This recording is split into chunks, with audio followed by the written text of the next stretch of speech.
This paper was originally part of a panel entitled The Emergence of the Knowledge Populariser Between the Fairground and the Lecture Hall, 1820s to 1890s. Welcome to the talk on the Ellemberg family from Belgium. They were probably from Brussels. I will first talk about J. Ellemberg, the father, and then concentrate on Charles Ellemberg and how he took over the family business, transformed it, and what this had as consequences for the popularization of knowledge. J. Ellemberg was an ambulant owner of a menagerie showing up in 1827 in Schavenhage. He worked for Cornelis van Anken and the animal tamer Henry Martin. He traveled with his family through the lowlands and stopped the business in the 1840s. What can we say about his audience? In the newspaper clips, we saw that many families with children came to his show. There were also animal lovers, of course, and the curious. What kind of knowledge was given to the audience? As it was normal for a menagerie in those days, there was talks about the lives of the animals, their behavior, and where the species came from. There are a lot of children books on this topic. Ellemberg was a businessman. He knew about the broad interest for animals, and, what is very important, he always got new animals through the harbors in Antwerp and Amsterdam. As his business was relatively small, he didn't do so. He kept his animals until they died. On the next two slides, I will explain the problems traveling showmen, faced in those days. The Ellemberg family traveled from the south of the lowlands, Brussels, to the north of the lowlands, Amsterdam, and they crossed a lot of towns on their route. Some were French-speaking, such as Brussels and also Den Haag. Others spoke Dutch, Rotterdam, for example, or Antwerp. So they had to adapt their talk.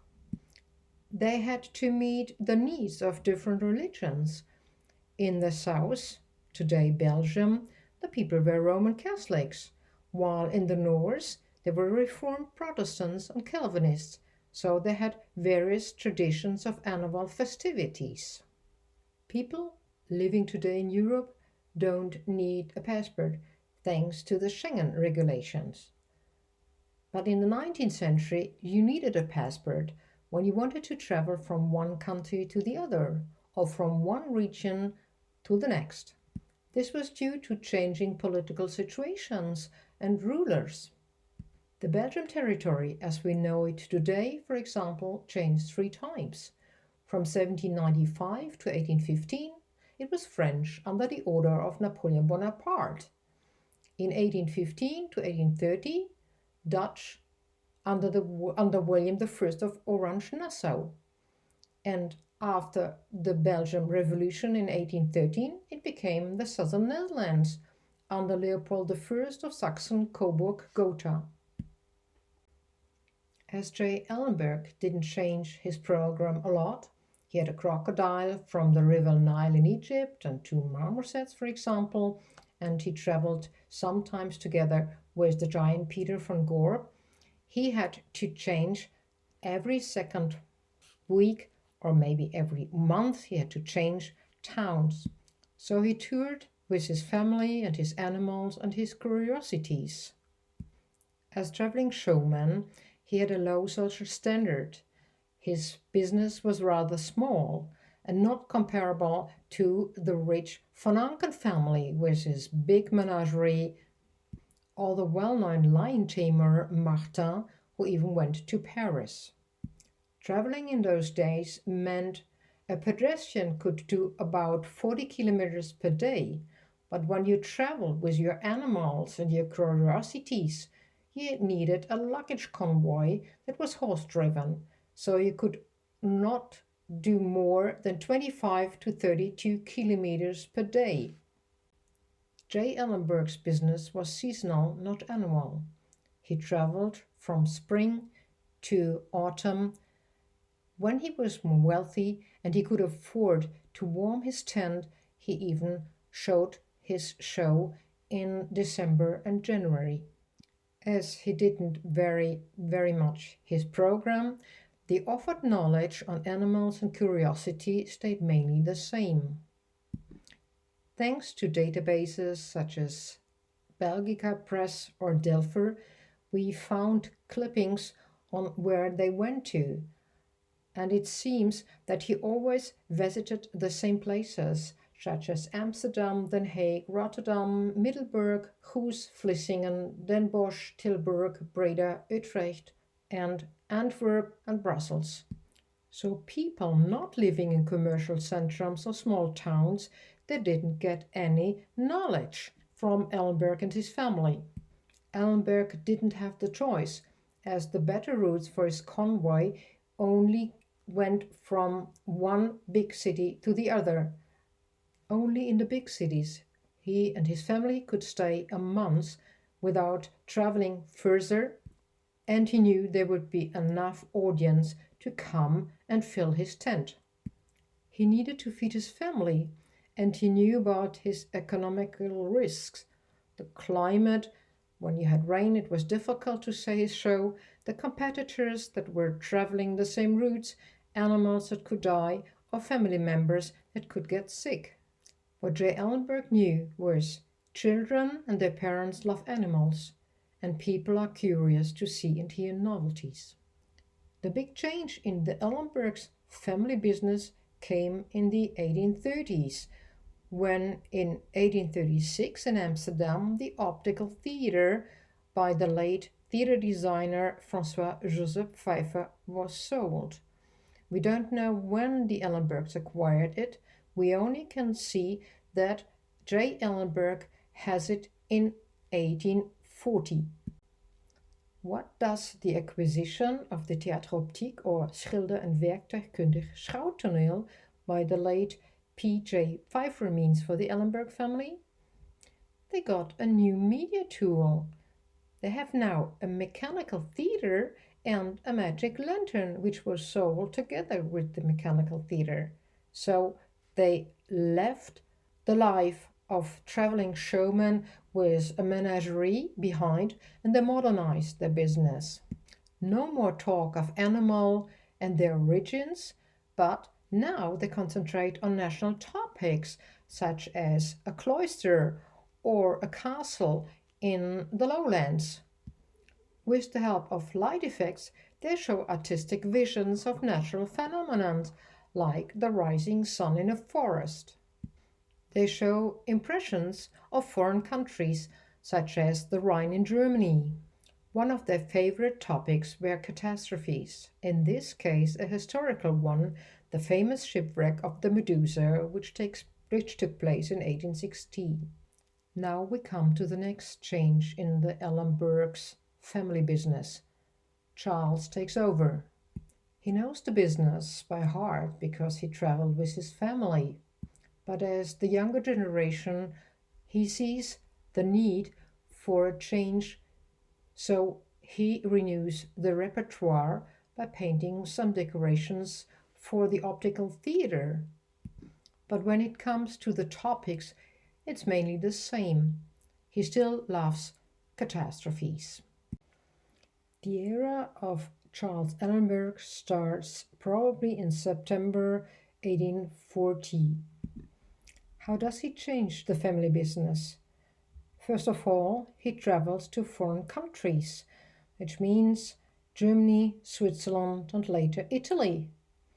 Then he takes a partner, a certain Marchand, and he changed the business name, which is now Ellenberg and Marchand, which means it's a new format. It's a partnership, no longer a family business.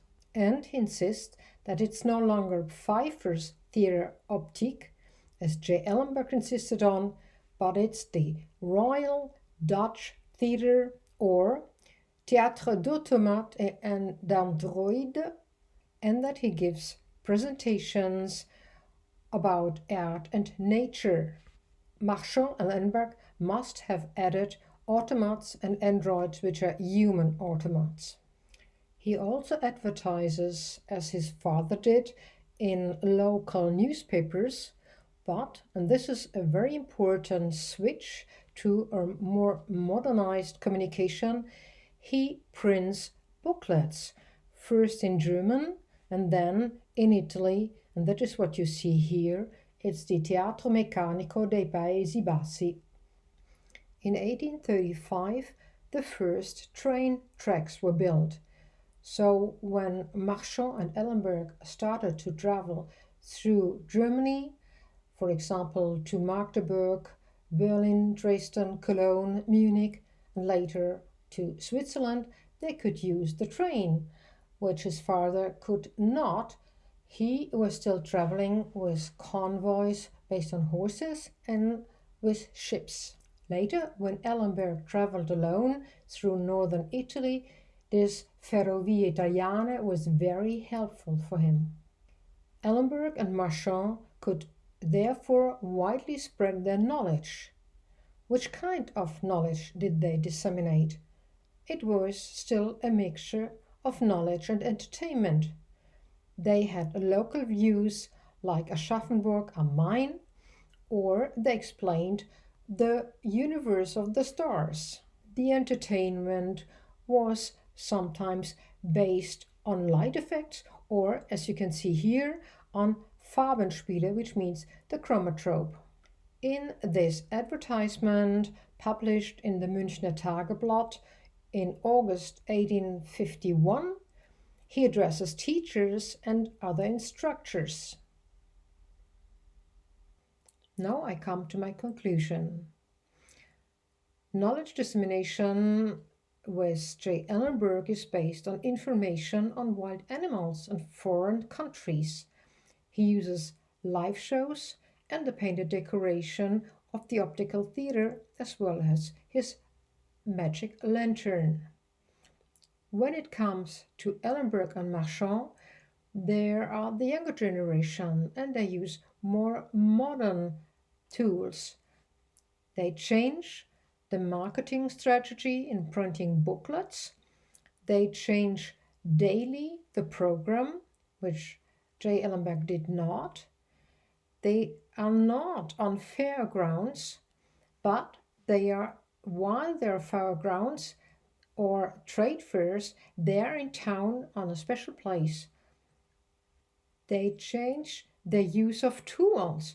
So mostly it's the lantern or the optical theater, but they also expose objects like fossils. And then they change the content. Sometimes this picture of countries, cities, and monuments, or they show these long time extincted animals by fossils. As J. Ellemberg, they entertain and they teach. And their entertaining is mostly based on science. They're lecturing on geography, astronomy, and prehistory. And they, in the same time, use modern automats, androids, for example, and they use something like a metascope or a physioscope, and they advertise in ads in local newspapers, so that the people that are attracted by technology come and see their show. Why J. Ellemberg were close to what can we read in children books on animal life in the first half of the 19th century. Charles Ellemberg and Marchand are closer to the tradition of lanternists and lecturers, and I think their ideal was probably the Royal Polytechnic Institution in London. Many thanks for your attention.